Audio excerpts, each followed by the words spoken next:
Oops. Good morning. Good morning. Good morning. Good morning. Excuse me not wearing my shirt. Kind of a rush today, I guess. Didn't think about that outer shirt. So here we are, my normal Sunday attire. But here I am. Today is Tuesday, December 9th, 2025. Here we are in southwestern Nevada, in Pahrump or Pahrump, you choose, west of Sin City, east of Death Valley, south of Area 51, George Bell, Art Nori territory. And this is our career services, where our goal is to help our students and other interested people on their journey through this life, where we have a transcendent soul. And this is day 2 of week 2. We're going to be talking about this, neuroscience, day 2, week 2. This is the week 2 of 4 weeks, 28-day program, 4 weeks, where we help people through this life. But this program, this neuroscience-oriented approach, the goal is to answer 2 questions. Who am I, and why do I behave the way I do? So the who am I goes to, well, who am I? I'm over 100 trillion cells, 10 times that number of bacteria, 100 trillion cells, 86 billion neurons in my brain alone, with 10,000 connections, an average of 10,000 connections per neuron.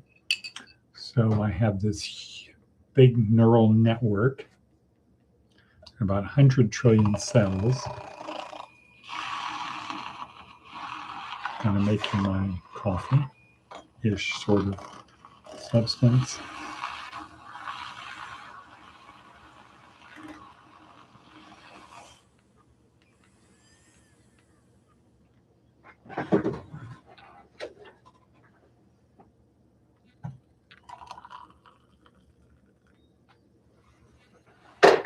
Okay, so who am I, and why do I behave the way I do? And the who am I is not from a psychological, spiritual, physical, meteorological.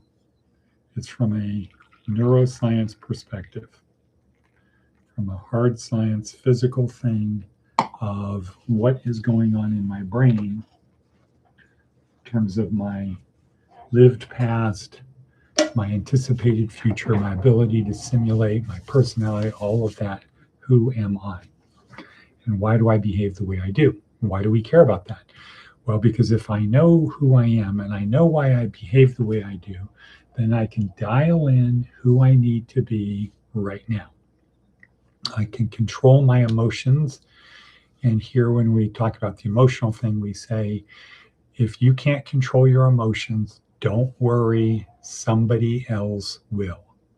And they'll probably take you out of the game, right? And that's the thing that happens to virtually everybody who's incarcerated, is somebody else, they lost control of their emotions and somebody else controlled them.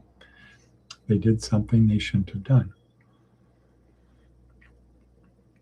Okay, so before we get going on neurotransmitters, our feelings, let's just do a little recap on advice from an 80-year-old. Be brave. Even if you're not, pretend to be. No one can tell the difference. Okay, cool. How about Seth Godin? What does Seth Godin have to say today? If your marketing isn't working, if you're struggling to get the word out, if customer traction is elusive, if you're always hustling for a little bit of attention, if it feels like you need to spend more money on promotion, it might be that you skipped the important part. Marketing isn't hype. Marketing is making a product or service that matters. If you're struggling selling the thing you made, it's worth reconsidering the audience, the promise, and the change you seek to make. And then to be honest with your team about whether your offering is actually remarkable or just the best you could do with what you had. Because the market doesn't care how hard you're trying. Right. Are you satisfying the needs of the market? Correct. And that's a good segue into a couple of things that happened yesterday. One we can't talk about, but the other one we can. The other one we can had to do with Hetzapetza. Hetzapetza, everybody. Hetzapetza. Hetzapetza. Hetzapetza. However you want to do it. Hetzapetza. We had our first go at it yesterday. And I have to say, wow. I have to say, wow.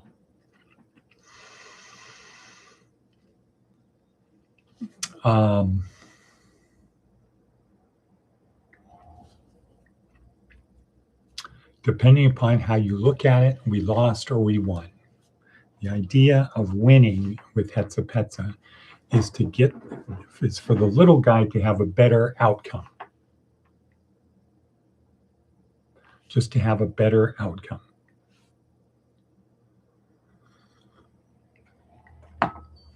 Not to actually win. You're not going to win against the system. The system is going to fight back. It's going to push back. Not going to collapse the system.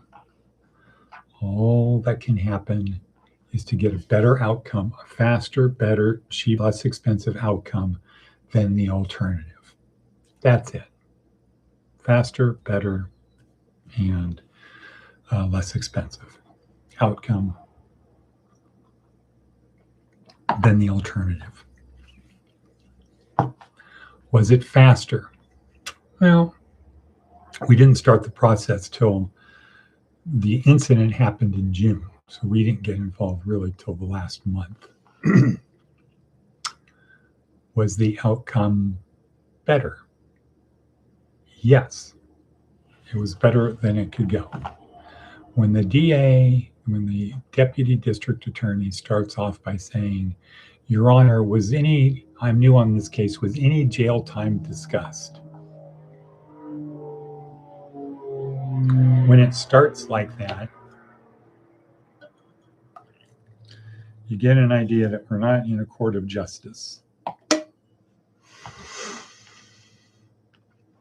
So, better outcome, faster outcome, less expensive outcome. The price of a cup of coffee over a year.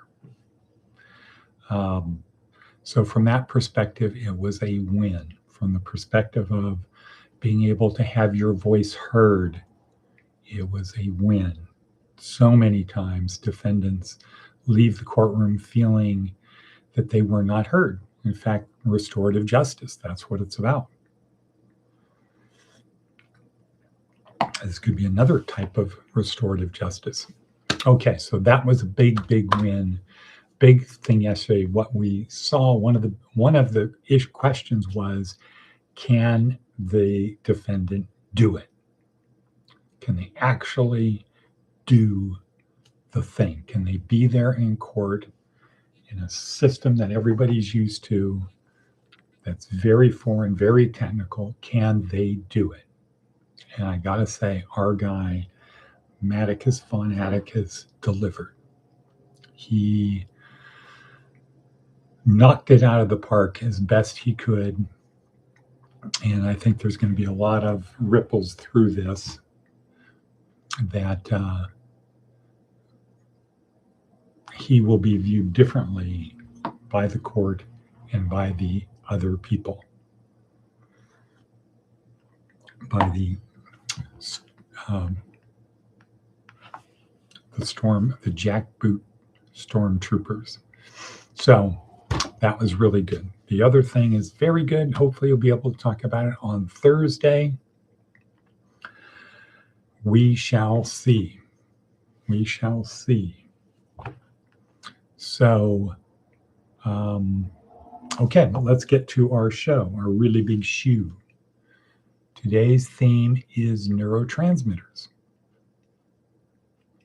delivered by Simon Sinek. Simon Sinek is a guy who comments on culture, how things are, why things are. I don't know if he's South African or English, but when he slips back to his native accent, he's not American.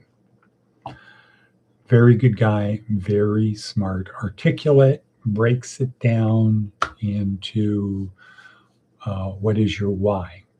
People don't buy what you do, they buy why you do it. His focus is on getting people to find their why, what motivates them. Kind of a Viktor Frankl type of man's search for meaning. Okay, but today he's talking about neurotransmitters. He's talking about EDSO plus cortisol.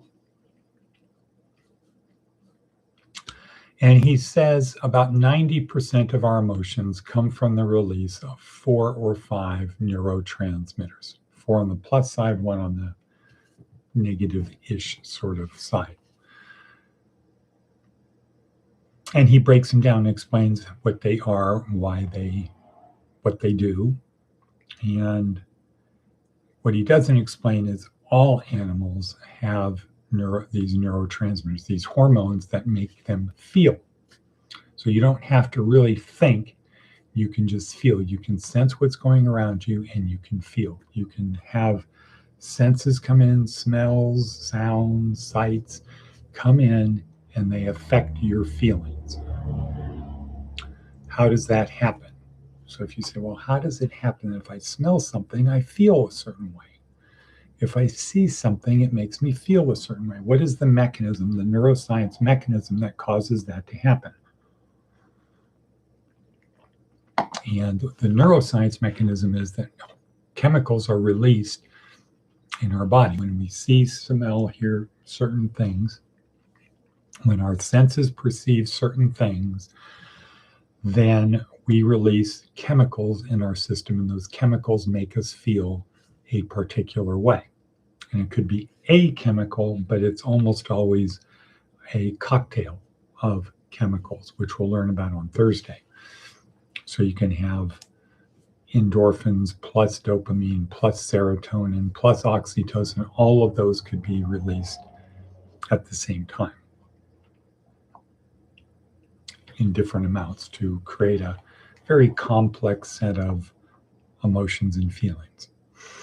Now, the other thing that happens with humans is we can release neurotransmitters without any external stimulus. So we can imagine something bad is happening or something good is happening. It's kind of like the deserted island experiment. Really observations. So they have, whoever they is, the unknown people who roam the world, have diaries and journals and things of people who were left deserted on an island. And if you were a pirate, punishment could be, we're going to just drop you off on this island. You were a good guy in the past, you did something really bad, well, we don't really want to kill you, or we're not going to give you the happiness of killing you. We're going to drop you off on this deserted island. And I think the book is A Distant Shore. I think that's the book that talks about these people, including Selkirk, the Robinson Crusoe character, the original, the real person. Anyway, people who did really well on islands were people who did not have a strongly developed supernatural beliefs. They weren't seeing monsters and ghosts. They weren't imagining monsters and ghosts in the woods. They weren't thinking every unknown sound was something bad. It was just a sound, just like an animal, right? And animals don't do poorly. You leave an animal on a deserted island, it's going to look for food, shelter, things like that. It's just going to, that's what it's going to do. If you put a human on a deserted island, they might sit there praying and moaning and crying and begging, please take me back. And they're not focused on the survival stuff. Who knew? Yeah. So that's because neurotransmitters are being released not from what's going on outside of us, but what is going on inside of us, our beliefs, our thoughts. And that's how it works. Cool, good system. What we want to be able to do is understand how those work and then be able to dial in who we need to be. So if we're ever caught on a deserted island, we focus on the tasks at hand. We don't break down and crumble and collapse. And often what they would do with you on the deserted island, they'd leave you a pistol with one round. And so if you got too scared, too depressed, too whatever, you could decide to just end it yourself. We're not going to kill you, but we're going to give you the means to kill yourself. And remember the movie Castaway with Tom Hanks? There was that part where he did try to kill himself at that one point, but the thing broke, so he couldn't jump off the cliff or hang himself or whatever he was going to do. Okay, neurotransmitters. Our feelings come from neurotransmitters. And Simon Sinek breaks it down pretty well. So we're going to say the positive ones, the ones that make us feel good, the ones that are designed to make us feel good. So external stimulus, release of neurotransmitter makes us feel good. If we have a good feeling, we can perform better and the outcome should be better, and that will support our beliefs. So that's kind of how it works, right? Start with a belief. There are monsters in my closet. Start with that belief. There's a monster in my closet. External stimulus. There's a creak coming from the closet. A sound. There's a sound, an unknown sound coming from the closet. If you have a belief that there's something in your closet, you're going to be more highly attuned to sounds in your closet, right? So you hear something in the closet, or you imagine you hear something in the closet, and then whoosh, you get a rush of a neurotransmitter, a chemical that makes you feel a certain way. Let's say it's cortisol. Let's say it's fear. And then, depending upon how strong it is, you might jump out of bed, run into your parents' room and say, there's a monster in my closet. Was there a monster in the closet? Probably not. But we have this belief. So the way it works is you have a belief, there's an external stimulus. The stimulus releases neurotransmitters that make us feel a certain way. That feeling leads to a behavior, which leads to an outcome, which supports the belief. So you run in your parents' room, you jump in the bed, and they soothe you and comfort you. And maybe they'll say, don't worry, there's no monster in the closet, or we'll get rid of that monster. We'll go in there and we'll bring in the power of Jesus in there, and we'll get rid of that monster. And then that tends to support your belief, reinforce the belief. So the next time it happens, it goes. That's how it works. So what are the neurotransmitters? So he breaks the 4 positive ones down into 2 groups. One group you can release on your own, and the other group you need other people. Endorphins and dopamine. Endorphins are released when you're under physical stuff.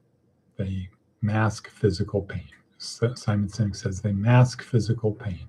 So if you're jogging, you're working out, you're running, all of a sudden you feel good. Why? You got a shot of endorphins. And he'll say for caveman times, endorphins kept the humans running, chasing down the animals that were much faster. They're faster than us, but we can keep going. We can just keep going longer than they can. We're designed for endurance. So we can keep going. And we release endorphins that make us feel good. Oh, yeah, I kind of feel good now. Yeah, let's do an Indian relay. So endorphins be released on your own. Just go to the gym, go for a run, or laughing. Because what's happening when you laugh, you're convulsing your stomach muscles. And everybody's had the experience where they laugh too much, the endorphins run out, and you say, stop, stop, it hurts. Okay, good. Dopamine. This is what he calls the sex, drugs, rock and roll, gets us to do things, highly, highly, highly addictive. This is the people playing the slot machines, dead-eyed, just pushing it.